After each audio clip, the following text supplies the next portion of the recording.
Hello students, आज हम शुरू करेंगे poem a work of artifice by Marge Piercy. Artifice क्या होता है? Artifice is a noun which means deception और डिसऑनेस्टी, और एक डिवाइस, ऐसी चीज़, ठीक है, एक ऐसी चीज़ जो आपको धोखा दे, चीज़ जो कि बहुत क्लेवर से बनाई गई है, जो ऐसा लगता है कि किसी और चीज़ है, कोई और चीज़ है, बट है वो कुछ और। एक धोखा, एक ऑनेस्टी, डिसऑनेस्टी सॉरी, एक डिसेप्शन, उसे कहते हैं आर्टिफिस। सो ये पोएम जो है, it seems to be in the first glance it seems to be a clear, soothing, good collection of words about a bonsai tree. Bonsai tree क्या होता है? This is a bonsai tree which looks like an actual tree but a miniature version of it, right? एक pot के अंदर एक पूरा tree, right? Let's see poem किसी के बारे में है, बट जैसे हम पोएम पढ़ेंगे, एंड पे आते आते हमें कुछ रियलाइज होगा कि poem is not just about a bonsai tree, या कुछ एक simple words about bonsai tree नहीं है। It has something deep and underline meaning है इसका कुछ, राइट? तो हम पढ़ेंगे। The bonsai tree in the attractive pot could have grown 80 feet tall. अब कहते हैं the bonsai tree in the attractive pot. एक bonsai tree जो कि हमने पढ़ा देखा है, ऐसा ये bonsai tree होता है, एक जापानीज कल्चर कह सकते हैं, आर्ट है बॉन्साई, ऐसे ट्रीज बनाने के जो कि मिनिएचर वर्जन लगते हैं। अब कैसे बनते हैं वो ट्रीज इस पोएम में भी डिस्क्राइब किया गया है। Bonsai tree is in the attractive pot, एक बहुत सुंदर पॉट के अंदर एक बॉन्साई ट्री जो है वो could have grown 80 feet tall, इतना बड़ा हो सकता था, 80 फीट जितना बड़ा हो सकता था, on the side of a mountain, किसी माउंटेन की साइड पे, किसी माउंटेन के ऊपर वो बॉन्साई ट्री लगा होता तो बहुत बड़ा हो जाता। कितना? 80 feet. Till split by lightning. अब एक बहुत ही सार्केज़म से इसने, एक बहुत ही सुंदर वे से इसने रिप्रेजेंट किया है, टिल स्प्लिट बाय लाइटनिंग। अब इसको हम तभी सब समझ पाएंगे, कहते हैं अब क्योंकि ट्रीज बहुत लंबे हो जाते हैं, सो लाइटनिंग स्ट्राइक करेगी। स्प्लिट मतलब दो भाग में बट जाएगा वो ट्री, ठीक है, जो माउंटेन पे खड़ा है। सो अच्छा, ये बॉन्साई ट्री जो है पॉट में है, लाइटनिंग तो स्ट्राइक नहीं करेगी इस पर, पॉट में है, जिंदा है, जीवित है, अच्छा है।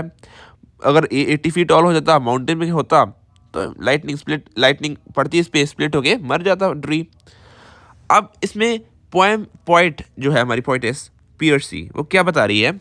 शी सेज जो बॉन्साई ट्री है, it is analogous to women और suppressed people. A suppressed women is a bonsai tree here, ठीक है। सो ये जो पोएम है, it's not about bonsai tree, like it is about bonsai tree, but इसका एक underline meaning है, और बॉन्साई ट्री एक मेटाफर है for a suppressed women. So अब कहते हैं सप्रेस्ड वुमेन, अब इसको सप्रेस्ड वुमेन की टर्म्स में समझते हैं। सप्रेस्ड वुमेन जो है, अच्छा है, वो एक अच्छे से घर में है, घर के अंदर ही बंद है, मतलब अपना घर का काम में जो है, घर का काम करती है, झाड़ू पोछा एंड किचन तक उसकी जो लाइफ है वो सीमित है, अच्छा है। Could have grown 80 feet tall, बहुत बड़ा प्रोग्रेस कर सकती थी एक अच्छी वुमेन, एक वुमेन जो है वो जा सकती थी बाहर जाके, बहुत अच्छा, like examples of Kalpana Chawla, बहुत सारी ऐसी वुमेन हैं जिन्होंने बहुत प्रोग्रेस की है। On the side of a mountain मतलब एक पूरे world, on the side of a mountain, mountain is bigger, pot is small, so pot हमारा घर हो गया, and side of a mountain मतलब वर्ल्ड के किसी कोने में, पूरी कंट्रीज के लिए खुली है, पूरा वर्ल्ड खुला है, किसी भी कोने, on side of world, any corner of the world में जा सकती थी वो, ठीक है, पूरी यूनिवर्स में कहीं पर भी। टिल स्प्लिट बाय लाइटनिंग, जैसे कल्पना चावला की डेथ हो गई। टिल स्प्लिट में लाइटनिंग का मतलब है कि कुछ भी हादसा हो सकता है बाहर, कितना आजकल कितना कूड़ वर्त रहा है, लाइक इतना कितना कुछ गलत हो रहा है बाहर, राइट? सो कुछ भी उसके साथ हो सकता है, it can be anything drastic. So this are all the, till split by lightning जो है एक फ्रेज, ये फ्रेज उन सभी फ्रेजेस को रिप्रेजेंट करता है। It is a metaphor for all those phrases, all those excuses given by the parents, by the husband, by the patriarchal society to suppress the freedom of women. So वो जो सारे excuses दिए जाते हैं कि ये हो सकता है, वो हो सकता है, बाहर मत जाओ, ऐसा मत करो, जॉब नहीं करो, ये ना करो, वो ना करो, ये सारे एक्सक्यूजेस जो हैं, ये कौन रिप्रेजेंट कर रहा है इस पोएम में? टिल स्प्लिट बाय लाइटनिंग, ये फ्रेज कि एक बहुत ज़रा हादसा, लाइटनिंग, जिसके साथ वो जो बॉन्साई ट्री था, वो जो ट्री जो बड़ा अगर होता, बहुत बड़ा होता, बॉन्साई ट्री तो ट्री होता है जो स्मॉल पॉट में होता है, अगर बॉन्साई ट्री का जो बड़ा वर्जन होगा, वो असली ट्री, रियल ट्री अगर बड़ा हो जाता जो, सो वो तो बहुत बड़ा हो जाता, माउंटेन भी हो जाता, स्ट्राइक करती लाइटनिंग, मर जाता। अच्छा, ये अट्रैक्टिव, कितने सुंदर से पॉट में पड़ा हुआ है, सभी को पसंद आ रहा है, कितनी देर तक ज़्यादा जी रहा है। So this is all the, अब अगर आप समझ रहे हैं इसको सिनेरियो, वुमेन की सप्रेस्ड लाइफ के साथ मैच करके हम समझेंगे। आ जाता है but a gardener carefully pruned it. But a gardener, अब गार्डनर कौन है यहाँ पर? Gardener all the patriarchs. इस पेट्रियार्कल सोसाइटी में जितने भी पेट्रियार्क्स हैं, जो भी मेल फिगर्स हैं, can be your father, can be your brothers, can be your husband, ठीक है। So different stages of life में डिफरेंट, वो सभी मेल्स जिन्होंने एक वुमेन की लाइफ सप्रेस की है, different stages of her life, उसकी लाइफ को सप्रेस करने की कोशिश की है, वो गार्डनर की फॉर्म में यहाँ पर एज ए मेटाफर है गार्डनर उनके लिए। सो बट अ गार्डनर, एक गार्डनर केयरफुली, बहुत अच्छे से, बहुत ध्यान से उसको प्रून कर दिया। प्रून क्या है? एक प्रैक्टिस होती है प्रूनिंग। प्रूनिंग करना मतलब एक पेड़ की स्टेम्स को या कुछ ऐसे पार्ट्स को सिलेक्टिवली काटना, कट करके उनको, सो दैट हम जो पेड़ है उसको अपनी उसकी फॉर्म एंड शेप चेंज कर सके। प्रूनिंग एक टेक्निक होती है जिसके साथ पेड़ के स्टेम्स को या डिफरेंट कुछ भी कोई भी पार्ट को काटा जाता है, ऐसे सिलेक्टिवली अच्छे से काटा जाता है, ऐसे केयरफुली, केयरफुली कहना है, सिलेक्टिवली काटा जाता है, ताकि जो कि उसकी जो प्लांट की शेप है वो उनके तरह पे हो जाए। जैसे हम देखते हैं कि गार्डन्स में हाथी की शेप बनी होती है प्लांट्स की, सो उसको ऐसे काटा जा रहा है कि हम जो शेप चाहते हैं वैसे बन जाए। सो इन बॉन्साई ट्री के केस में प्रूनिंग जो है एक टेक्निक है जिसके साथ बॉन्साई ट्री को ज़्यादा बड़ा नहीं होना जाता, कि वो एक पॉट तक सीमित रहे। उस टेक्निक को कहते हैं pruning. So carefully pruned it, उसको काट कूट दिया ऐसे ऐसे, उसको अपनी जो है हिसाब से उसको जो है मॉडिफाई कर दिया। किसको? वुमेन को। कि उन्होंने, गार्डनर ने कैसे मॉडिफाई किया वो एंडिंग में बताएगा पोएट, बहुत अच्छे से एंडिंग में बताया, पर उनको प्रून कर दिया। अब क्या, कैसे कैसे हो सकता है?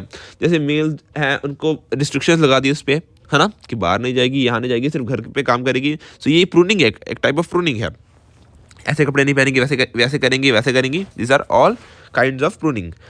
It is 9 inches high. अब जो 8 फीट टॉल हो सकता था वो कितना है? सिर्फ 9 इंचेस हाई। आप देख सकते हो कितना स्मॉल होता है एक बॉन्साई ट्री एक पॉट में, बट माउंटेन साइड पे वो 8 फीट टॉल हो सकता था, बट 9 इंचेस हाई है सिर्फ एक पॉट में।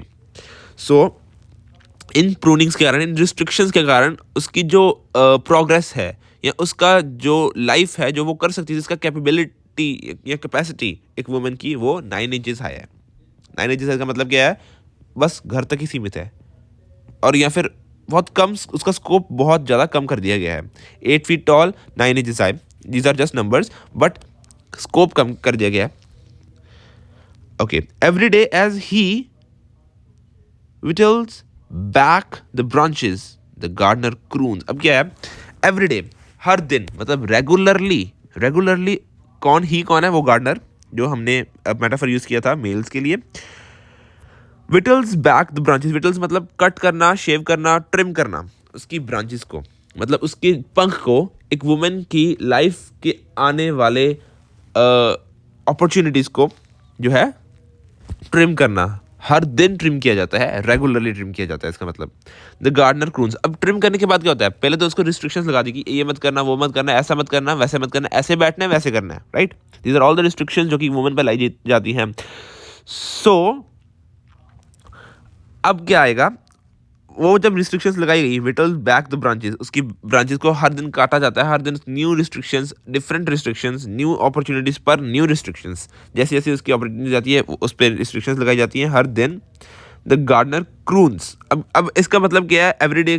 क्यों एवरीडे का मतलब ऐसे भी समझ सकते हो, different stages of her life. Starting में वो जब चाइल्ड होती है उस पर थोड़ी सी रिस्ट्रिक्शंस लगाई जाती हैं, जैसे पेरेंट्स लगा देते हैं कि इन बॉयज़ के साथ में नहीं खेलना आपने, बारबी डॉल के साथ खेलना है, बाइक्स पे नहीं जाना, किसी और लाइक ये वाले कपड़े नहीं पहने, वैसे नहीं पहनने। अब जब थोड़ी थोड़ी बड़ी हो जाती है, अब हस्बैंड के घर में चली गई वो, उस पर और रिस्ट्रिक्शंस लगा दी हैं, जॉब नहीं करनी, ये नहीं करनी। सो ये एवरीडे नवी जैसे जैसे न्यू अपॉर्चुनिटीज़ आ रही है उसके पास, वैसे ही मतलब न्यू ब्रांचेस, अब पेड़ की ब्रांचेस न्यू ग्रो करती हैं, ऐसे ही फीमेल के पास न्यू अपॉर्चुनिटीज़ आ रही हैं जैसे बड़ी हो रही हैं। सो उसका स्कोप जैसे वाइड होना के लिए थोड़ा सा भी शुरू होता है वाइड होना उसका स्कोप, उसको वैसे ही रिस्ट्रिक्ट करके, उसको ट्रिम करके उन अपॉर्चुनिटीज़ को, वो उसका स्कोप कम कर दिया जाता है, 9 इंचेस हाई कर दिया जाता है, राइट। ओके, 9 इंचेस हाई भी एक जस्ट वो है symbol. Okay, the gardener croons. अब उसके बाद क्या होता है? रिस्ट्रिक्शंस लगाने के बाद द गार्डनर क्रून्स, गार्डनर वो सारे वो क्रून करते हैं। क्रून मतलब करना, एक बहुत इंट्यूटिवली एक क्रून का वैसे मतलब होता है कुछ गाना, कुछ सुनाना, कुछ बोलना, राइट। सो गार्डनर क्रून करता है, गार्डनर अपनी उसको दहला, जैसे बच्चे को हम कुछ कहते हैं कि ये मत करो, वो मत करो, फिर उसको हम समझाते हैं ना ऐसे प्यार से, लाड से, वैसे गार्डनर उसको क्रून भी करता है। उसका ये तरीका है क्रून करने का, वो मेल्स क्रून करते हैं उनको, पेरेंट्स जैसे उनको क्रून करेंगे, मतलब उनको ऐसे लाड प्यार से या फिर ऐसे समझाएंगे बोल के अच्छे वर्ड से। ठीक है, क्या समझाएंगे अब? It is your nature to be small and cosy, domestic and weak. अब क्या समझाते हैं उसको कि तुम्हारी नेचर है, तुम्हारी नेचर मतलब तुम्हारी नेचर होने का मतलब है ये लड़की ऐसी होती हैं, ऐसे ऐसे बच्चे बॉयज़ के साथ नहीं खेलती। लड़की जो है वो स्मॉल होती हैं, कोजी। अब ये जैसे स्मॉल इसको कहा गया है बॉन्साई ट्री को, कोजी, कोजी का मतलब क्या है? कंफर्टेबल, है ना। डोमेस्टिक, डोमेस्टिक का मतलब क्या है? घर के अंदर ही जो रहता है, वाइल्ड नहीं है, जो जिसके पास पूरा माउंटेन नहीं, जिसके पास पूरा वर्ल्ड नहीं है, डोमेस्टिक है, घर में है, स्लेव है। एंड वीक, और वीक होती हैं। सो ये जो चीज़ें हैं स्टार्टिंग से जब उनको रिस्ट्रिक्शन लगाते हैं, साथ साथ में उनको समझाते हैं कि रिस्ट्रिक्शंस क्यों लगा रहे हैं, क्योंकि तुम लड़के जो घर पे रहती हैं, किचन तक ही अच्छी रहती हैं, जॉब क्यों करूँगी आगे और आगे। बहुत ज़्यादा, बहुत ही क्लेवरली ये पोएम लिखी गई है, बहुत ही अच्छे से पोएम लिखी गई है, डोमेस्टिक एंड वीक। सो ये जो है उनको ऐसे समझाया जाता है, ऐसे बता करके वो स्मॉल जो लड़कियां होती हैं वो वीक होती हैं, वो बॉय से ऐसे पंगे लेते हैं, उन पे हाथ नहीं उठाती, ऐसे नहीं करते, वैसे नहीं करते, ये नहीं करते, वो नहीं करते, right. Small, cosy, domestic, weak are all the symbols के जो लड़कियां होती हैं वो वीक होती हैं, वो डोमेस्टिक होती हैं। उनको समझाया जाता है ऐसे रिस्ट्रिक्शंस लगाने के बाद। आगे, how lucky little tree to have a pot to grow in. अब और समझाते समझाते और क्या कहा जाता है कि कितने लकी हो तुम, तो तुम्हारे पास एक घर तो है। Like a little tree, little tree उस लिटिल ट्री किसको कहा गया है? उस फीमेल को। To have a pot to grow in, तुम्हारे पास पॉट तो है, एक पॉट मतलब घर, एक फीमेल के लिए घर होगा, इसके लिए पॉट है बॉन्साई ट्री के लिए, टू ग्रो इन। सो अब जब जो जैसे हम हस्बैंड्स की परस्पेक्टिव से अगर देखा जाए तो जब आ जाती हैं उसको रिस्ट्रिक्शंस लगाई जाती हैं कि बाहर जॉब मत करो, ये मत करो, वो मत करो, साथ में इसको क्रून करके वो समझाता भी है, ऐसा ऐसा बोलता भी है, अरे तुम कितनी लकी हो, कितना सुख है तुम्हें कि तुम सिर्फ घर पे ही रहती हो, तुम्हारे पास घर है, ये घर में तो आई हो हमारे, तुम्हारे पास घर तो है एक रहने के लिए। ठीक है, वहाँ हमारे घर में कितना आप वो जो है जो काम कर रही हो, ये कर रही हो, मुझे बाहर जाना पड़ता है, रोज इतना ज़्यादा काम करना पड़ता है, तो तुम्हें तो घर पे ही रहना है, कितनी लकी हो तुम। You have a pot to grow in. To have a pot to grow in, to have a pot to grow in का मतलब ये भी है कि तुम्हारे पास घर तो है रहने के लिए, तुम्हें घर दिया है मैंने, तुम मेरे साथ तुम्हारे साथ मेरा विवाह हुआ है, आप आए हो, तो मैंने घर दिया है तुम्हें रहने के लिए। सो एज अ कितनी लकी हो, तुम्हें घर मिला है, तुम्हें कितना अच्छा घर मिला है, इतने अच्छे वो मिले हैं, यहाँ पर रहो ना, बाहर क्यों जाना है, जॉब्स क्यों करनी है, रोज ऐसा क्यों करना है, वैसा क्यों करना है। सो दीज आर रिस्ट्रिक्शंस के साथ उनको समझाया जाता है ऐसे कि माउंटेन पे क्यों जाना है, माउंटेन पे क्यों ग्रो करना है, वहाँ पर लाइटनिंग आ जाएगी, फिर वही चीज़ दोबारा रिपीट हो जाएगी ना कि लाइटनिंग आ जाएगी। कितनी ज़्यादा बार आज क्या क्या माहौल चल रहा है, ये हो रहा है, वो हो रहा है, आपको पता ही है, लाइट्स भी नहीं है कई बार, ये नहीं है, वो नहीं है। सो लड़कियों के साथ क्या हो रहा है, रोज़ खबरें आती हैं। सो तुम्हारे पास घर है, यहाँ पर रहो, ठीक है, बाहर क्यों जाना है। विद लिविंग क्रिएचर्स, अब ये जो लास्ट है वो बहुत ही सार्केज्म के साथ, बहुत ही फिटफुली जो है पोएटेस हमारी पियर्स से जो नाम था पियर्सी जो है वो कहती है, with living creatures one must begin very early. Living creatures के साथ जो जिंदा है लो क्रिएचर्स लिविंग क्रिएचर्स जैसे ह्यूमंस हो गए, जैसे हमारे यहाँ पर ट्रीज हो गए, बॉन्साई ट्रीज, कोई भी ट्रीज जो लिविंग क्रिएचर्स है, कहते उनके साथ बहुत ज़्यादा one must begin very early, बहुत जल्दी जल्दी ये शुरू कर देनी चाहिए। क्या शुरू कर देनी चाहिए? To dwarf their growth. Dwarf मतलब कम, छोटी, ग्रोथ मतलब उनकी जो है हाइट बढ़ती, उनका जो बढ़ने वाला जो है प्रोस्पेक्ट, ठीक है। सो ड्वार्फ देयर ग्रोथ का मतलब क्या हो गया कि उनकी जो ग्रोथ है उसको रिस्ट्रिक्ट करना। कब शुरू कर देना चाहिए? बहुत जल्दी, नहीं तो वो हाथ से निकल जाएंगे। जो लड़के हैं उनको स्टार्ट से ही उनकी जो ग्रोथ है, उनकी जो अपॉर्चुनिटीज़ है या उनका जो स्कोप है उसको कम कर देना चाहिए, क्योंकि लिविंग क्रीचर्स है ना, और लिविंग क्रीचर्स बढ़ रहे हैं, बढ़ते बढ़ते कहाँ निकल जाएं क्या पता। तो जल्दी से जितना छोटा सा हो सके उसको समझा देना चाहिए कि ऐसे नहीं करते, ऐसे नहीं, वैसे नहीं करते, उसके दिमाग में डाल देना चाहिए to do of their growth. So इस ठीक है, अब ये नहीं कह रही कि करो ऐसा, पॉइंट ये एज ए सार्केज्म कह रही है कि ऐसा कर देना चाहिए, मतलब ऐसा सार्केज्म कह रही है। अब ग्रोथ को स्टॉप कैसे करते हैं वो भी इसने बता दिया। The bound feet, the crippled brain, एक बहुत ज़्यादा रिमार्क है, sarcastic remark on the society, जो लास्ट हमारे 1 2 3 4 5 6 7 8 जो है ये लाइंस, जो लास्ट वाली लाइंस हैं कि छोटे होते ही उसको क्रिपल कर देना चाहिए, उसका कम कर देना चाहिए, उसकी ग्रोथ ड्वार्फ कर देना चाहिए। बौना कर देना चाहिए इसको। द बाउंड फीट, अब कैसे कैसे करते हैं, उसके पैर बांध देने चाहिए। बाउंड फीट, अब यहाँ पर पता लगता है फीट, ट्री की तो फीट है नहीं, ब्रेन, ट्री की तो ब्रेन है नहीं, हेयर, ट्री की तो हेयर भी नहीं है, हैंड्स, ठीक है, ट्री के हैंड्स भी नहीं होते। यहाँ पर हमें क्लियर होता है, ये एक बहुत इंपॉर्टेंट है। In the last stanza point clear करता है कि वो किसके बारे में बात कर रहा है। It's not about bonsai tree only, ये बॉन्साई ट्री सिर्फ मेटाफर है for the humans, not humans, women और ऑल सप्रेस्ड ह्यूमंस, ऑल वो सप्रेस्ड रेसेस जिनको सप्रेस किया जाता है, राइट, वो ऑल बॉन्साई ट्री जो है उनके लिए मेटाफर है। ये कब पता लगता है हमें, लास्ट 4 लाइन्स में, जब उनकी कहते हैं feet, brain, hair, hands, it can be used as a personification for this bonsai tree, but in reality it is the real things जो कि असली में रिप्रेजेंट कर रहे हैं बॉन्साई ट्री, जिसको रिप्रेजेंट कर रहा है उनके रियल ट्रेट्स हैं। द बाउंड फीट, पैरों को बांध दो, मतलब ज़्यादा नहीं चलना। पैरों को बांधने का मतलब होता है फ्रीडम उसकी रिस्ट्रिक्ट कर दी गई है। बाउंड फीट, पैरों को बांध दिया, फ्रीडम रिस्ट्रिक्ट कर दी, ज़्यादा चल नहीं सकता, चल के वहाँ नहीं जा सकता, मतलब उसकी अपॉर्चुनिटीज़ को कम कर दिया। क्रिपल्ड ब्रेन, इसके ब्रेन में पहले ही डाल दो ये क्रिपल करना, क्रिपल का मतलब क्या होता है, अपाहिज करना, हैंडीकैप्ड। सो क्रिपल्ड ब्रेन को पहले ही हैंडीकैप्ड कर दिया, ब्रेन ज़्यादा सोच ही ना सके। कैसे, शुरू से छोटे होते से समझा के उसको ऐसे ऐसे बोल कर कि ऐसे नहीं करते, ये ऐसे होते, तुम्हारे नेचर है, लड़कियां ऐसी ही होती हैं, राइट, ये नेचर तुम्हारी है, उसको बता के ऐसे उसका ब्रेन जो है क्रिपल कर दिया, उसके ब्रेन को हैंडीकैप कर दिया। Here in curlers, here in curlers का क्या मतलब है कि जो उनके वाल होते हैं कर्लर्स में, मतलब कर्लर्स में ही अच्छे लगते हैं आपके जो वाल हैं। अब कर्ल्स करो अपने, ये है उनके जो हेयर हैं लड़कियों के, वो कर्लर्स में बॉय कट नहीं करना, just a kind of restriction. देखा जाए ना कि उनके हेयर को भी एक तरह का वो किया गया है कि ऐसे ही होना चाहिए, कर्लर्स में होना चाहिए, सुंदर सुंदर से वी। कर्लर्स में होने का मतलब क्या है कि जब कर्लर्स में आप हेयर डालोगे तो आपकी जो है सुंदर से ऐसे कर्ल्स डल जाएंगे जो ऐसे देखने के लिए सुंदर लगते हैं। सो ब्यूटीफुल, सुंदर, देखने के लिए अच्छे लगने चाहिए हेयर्स। हेयर ऐसे नहीं होने चाहिए जो कि ज़्यादा काम ज़्यादा डस्ट में जाए, डस्ट में नहीं जाना चाहिए, ऐसे घर पे ही सुंदर से बैठ के रहिए। डस्ट में जाएंगे तो ख़राब हो जाएंगे, हेयर्स रफ हो जाएंगे, ऐसे आप इतने ज़्यादा काम करोगे, मतलब इसका मतलब है कि अपॉर्चुनिटीज से restriction again. The hands you love to touch, अब इसका जो मतलब है, यू यहाँ पर कौन है, यू जो है एड्रेस पोएम, इस लास्ट जो स्टैंजा में उसमें एड्रेस तो किसको कर रहा है पोएट, यू वो पेट्रियार्क्स को, जो मेल्स हैं उनको एड्रेस कर रहा है, कि जो है उनको एड्रेस करके बोल रहा है कि जो लिविंग क्रिएचर्स हैं उनको बड़ी जल्दी जल्दी कर देना चाहिए, ऐसे कैसे कैसे उनके ऐसे कर लो, ऐसे कर लो, ऐसे कर लो। और लास्ट में कहते हैं the hands you love to touch, जो तुम्हें हैंड्स प्यारे लगते हैं टच करने के लिए। पेरेंट्स के लिए भी है, जो पेरेंट्स को, जो फादर्स को प्यारे लगते हैं अपने लड़कियों के हाथ टच करने, ठीक है, अपनी बेटियों के हाथ में, है ना, खेलना या उनको खिलाना अपने हाथों में।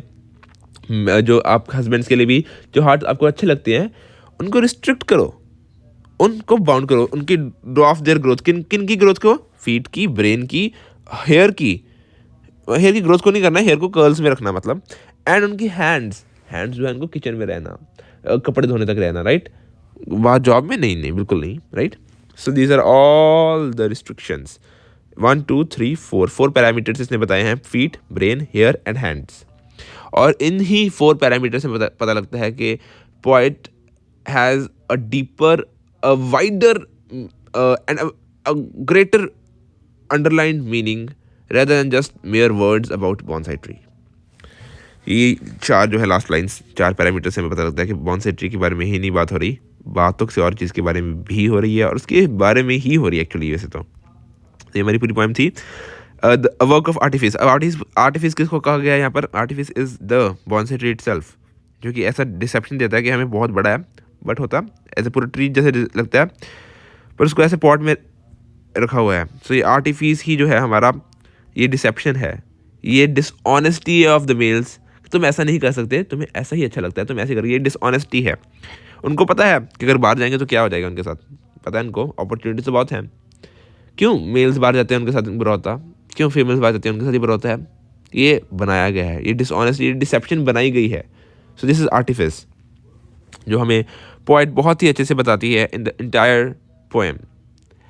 Hope you enjoyed this poem and questions करने के लिए जो और आप अगर आपको चाहिए, you can just comment down and आपको यहाँ पर पोस्ट किए जाएंगे सेपरेट वीडियो से या फिर कमेंट्स में ही पोस्ट किए जाएंगे. Hope you enjoyed the poem and like share and subscribe this channel so that ये पोएम और लोगों तक पहुँच सके और हमें सब्सक्राइबर्स मिल सके. We can also grow. हमारी जो अपॉर्चुनिटी है वो कट नहीं की जा सके. Thank you.